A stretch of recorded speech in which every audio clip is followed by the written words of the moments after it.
Welcome back, AP. So, first flip we've had in a while. Again, I really like the way that class is going right now. We're keeping things short and sweet during class, and maybe we're expanding on some stuff in these flips and things like that. Let's keep doing our thing. Let's keep pushing forward. I like it a lot. Let's keep on moving, okay? But remember, so we left off in class talking about, what's up, Oliver? Who's who?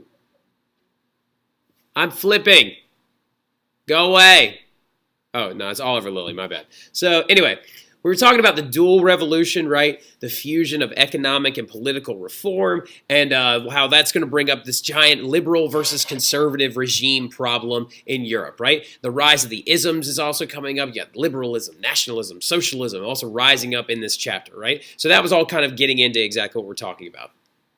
And then we started entering into the balance of power perspective, kind of the fall of Napoleon and how that affected the European continent. How are you going to split the continent back up again? Also, there's no more HRE, so what are you going to do with that area? Congress of Vienna, that meeting being held, led up by guys like the Quadruple Alliance, Metternich, and Talleyrand, right? So, well, let's go again and get into it. What are you going to do with France, right? How do you deal with France? Well, first and foremost, they decided to deal with them conservatively and calmly. They did not deal with France in the way that Germany was dealt with after World War I. They decided to deal with France more along the lines of the way that one conservative to another would help you deal with something, right? So they established first and foremost this thing called the German Confederation, right? So after the HRE was dissolved, right, they established a loose-based principle of just it's the German Confederation, right? It's 34 informal states with tons and tons and tons of different principalities on the inside of it, almost 300 different principalities. Just a very loose network of areas led by German-speaking, or culturally German princes, different things like that, right?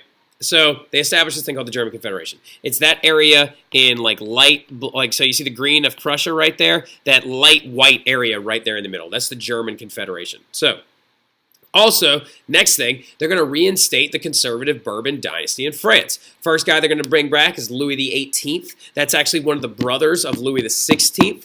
And he's going to rule from 1814 to 1824. And then Charles X is going to come in 1824 to 1830. And they're going to be the last two Bourbons, actually. We're going to talk a little bit about that later, but the Bourbons will actually be dissolved by a more liberal constitutional government. So France is going to also give back a large chunk of its territory, almost all of it actually, and they're going to have to go back to 1792 levels. They're going to have to go all the way back to 1792 after the revolution had already started. Some people advocated for them to go back to the levels of 1789 when the revolution actually started. However, by taking them back to 1792, you actually take away more from them. So the big thing about it is also, as they said, let's not make France pay any of these war reparations, right? If we make them pay these war reparations, we're going to end up coming into a problem of our own, right? So instead, how about the Quadruple Alliance is given property and land that is actually stripped from France, right? We'll take that instead of payment, we'll give each other land, right? So Prussia was given territory in eastern France and all the way through the HRE. That's the green right there on the outskirts of Russia.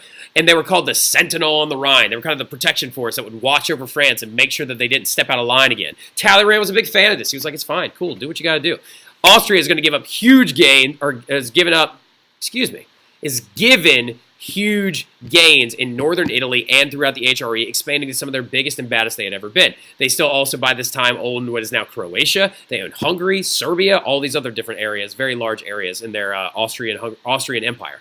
So, also, Russia is going to expand, completely take over what's left of Poland. France is going to meet with the Quadruple Alliance to discuss common interests every now and again. And they are going to establish the first European Congress system, right, to help avoid a lot of crises later on.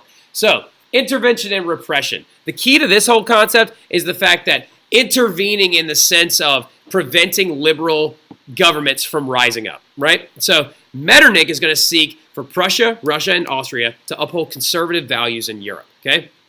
They called themselves the Holy Alliance, as in directly related to conservative, holy, Catholic, Christian values, right? They want to avoid any liberal ideas popping up with the dual revolution, and the alliance became a symbol for the repression of the liberal agenda, right? So an example of this is the Kingdom of the Two Sicilies and Spain and their liberal revolts, right? So liberal revolutionaries actually overthrew the conservative monarchs in both the Kingdom of the Two Sicilies in Italy and also in Spain and put in liberal constitutions and liberal rulers, right? So with that, they're actually Oh, excuse me. After that happened, Metternich decided, look, Russia, you and I, Austria and Russia, we're in charge of pushing down these liberal agendas. So they mobilized military forces, went in, overthrew the liberal government, and then reestablished the current conservative monarchies in both those areas, right? So the limit of the conservative movement, though, I know you can't see behind my face, but it'll be okay. I'll explain it to you really quick. The limit of the conservative movement was the continent. They couldn't really expand past. They couldn't stop Latin America from breaking away from Spain, or they couldn't stop the fall of Bourbon dynasty or other family monarchies in places like France, right? That's just going to happen sometimes. And as these men get older, different levels of government are going to change. So their reach only really went past their continental areas, right? So, and the last thing, you can kind of pause it right here because the bell's going to ring on me in about 2 seconds, of the intervention and repression was the Carlsbad decrees. This was a crazy conservative movement that happened. In 1819, the German Confederation was forced by Metternich, Austria, and the Holy Alliance, Metternich, Austria, Russia, Prussia, to root out any subversive liberal ideas in any of their media or any of their universities, right? Establish a network of spies and informants that if anybody heard liberal agenda popping up in higher education or in newspapers, that they could be overthrown by the government and possibly punished. By the way, that's a stock image I forgot to replace. I don't know why this woman is hugging her child so lovingly, but I forgot to replace it. It's not a big deal. And then the bell just rung on me, so let me finish this last thing up. Also, these conservative moves brought together longtime rivals like Russia and the Ottomans because in an effort to save their conservative ideas, they put away the fact that they had been at war with each other for going on 50 years, right? So, but yeah, that's it. That's the intervention and repression. Tomorrow, we're going to talk about the rise of socialism, and we're going to talk about some different concepts with that, with like Marx and Frederick Engels, and excuse me, leading into the ideas of liberalism and nationalism as well. Okay, so I will see you guys then. AP, enjoy the rest of your evening.